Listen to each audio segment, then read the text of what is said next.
तो दोस्तों अगर आप किसी भी गवर्नमेंट एग्जाम की तैयारी कर रहे हैं तो आप देखेंगे कैलेंडर से इस प्रकार के सवाल आपको देखने मिलते हैं, जहां पर कोई भी सा डेट दे दिया जाता है और हमें बोला जाता है कि बताइए भाई कौन सा दिन था। कभी भी ऐसे क्वेश्चंस आएंगे तो ये कोड्स हैं। ये यहां पर हमारा जो कोड है ये आपका मंथ का कोड है, ये शताब्दी कोड है, और लीप ईयर कैसे निकालते हैं वो हम एक्सप्लेन करेंगे।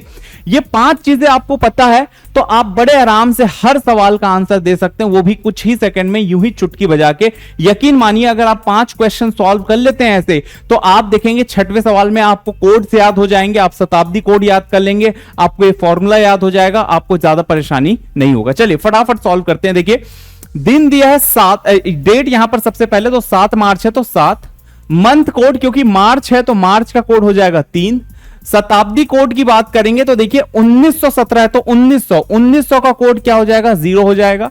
ठीक है, वर्ष कौन सा है तो 1917 तो 17 वर्ष है, तो आखिरी के 2 डिजिट को हम लेते हैं वर्ष में।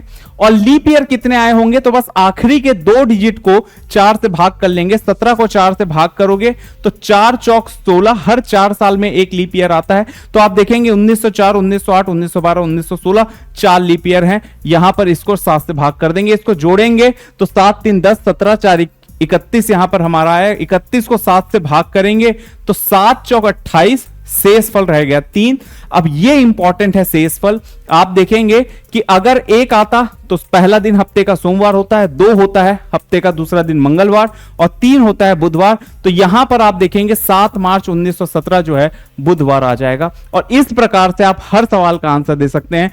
इसके बाद का ये जो सवाल है ये आपका होमवर्क का सवाल है, इसका आंसर जरूर कमेंट सेक्शन में बताइएगा। धन्यवाद।